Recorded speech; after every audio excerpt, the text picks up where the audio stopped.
शिवाजी ने की थी जिसकी शुरुआत और बाल गंगाधर तिलक जी ने दिलाई थी इसकी राष्ट्रीय पहचान। बात कर रहे हैं हम गणेश उत्सव की।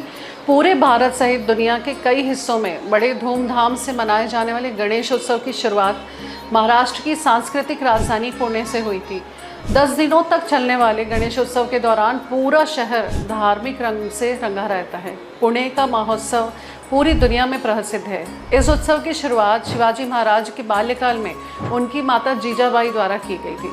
आगे चलकर पेशवाओं ने इस उत्सव को बढ़ाया और लोकमान्य बाल गंगाधर तिलक जी ने इसे राष्ट्रीय पहचान दिलाई।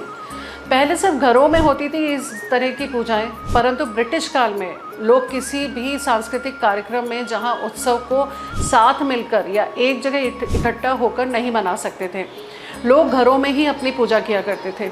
लोकमान्य बाल गंगाधर तिलक जी ने पुणे में पहली बार सार्वजनिक रूप से गणेश उत्सव मनाया। आगे चलकर उनका यह प्रयास एक आंदोलन बना और स्वतंत्रता आंदोलन में इस गणेश उत्सव ने लोगों को एकजुट करने में अहम भूमिका निभाई है। लोकमान्य तिलक ने गणेश उत्सव को आंदोलन का रूप दिया था। लोकमान्य तिलक जी ने उस दौरान गणेश उत्सव को जो स्वरूप दिया, उससे गजानन राष्ट्रीय एकता के प्रतीक बन गए। पूजा को सार्वजनिक महोत्सव का रूप देते समय उसे केवल धार्मिक कर्मकांड तक सीमित नहीं रखा गया, बल्कि गणेश उत्सव को आज़ादी की लड़ाई, छुआछूत दूर करने, समाज को संगठित करने तथा आम आदमी का ज्ञानवर्धन करने का जरिया भी बनाया गया और उसको एक संपूर्ण आंदोलन के स्वरूप में प्रस्तुत किया गया। इस आंदोलन ने ब्रिटिश साम्राज्य की नींव हिलाने में महत्वपूर्ण योगदान दिया।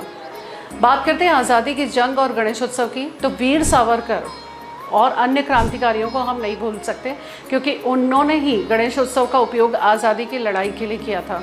महाराष्ट्र के नागपुर, वर्धा, अमरावती आदि शहरों में भी गणेश उत्सव ने आज़ादी का नया ही आंदोलन छेड़ दिया था। गणेश उत्सव में वीर सावरकर, लोकमान्य तिलक, नेताजी सुभाष चंद्र बोस, बैरिस्टर जयकर, रेंगलर परांजपे, पंडित मदन मोहन मालवीय, मौलिक चंद्र शर्मा, बैरिस्टर चक्रवर्ती और दादा साहब खापर्डे और सरोजनी नायडू आदि लोग भाषण देते थे और लोगों को संबोधित किया करते थे।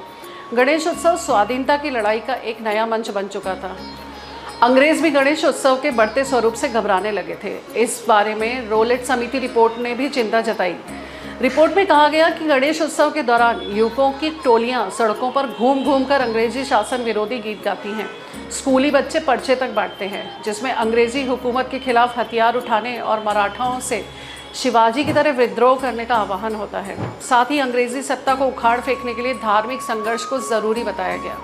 लोकमान्य बाल गंगाधर तिलक जी ने 1893 में गणेश उत्सव का जो सार्वजनिक पौधारोपण किया था, वह अब विराट वटवृक्ष का रूप ले चुका है।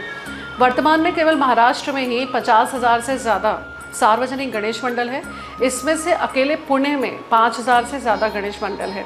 इसके अलावा आंध्र प्रदेश, कर्नाटक, मध्य प्रदेश, उत्तर प्रदेश और गुजरात में भी काफ़ी संख्या में गणेश उत्सव मंडलों का निर्माण किया गया। इतना ही नहीं, अब तो विदेशों में भी गणेश उत्सव मनाया जाता है। भगवान श्री गणेश आप सभी का कल्याण करें।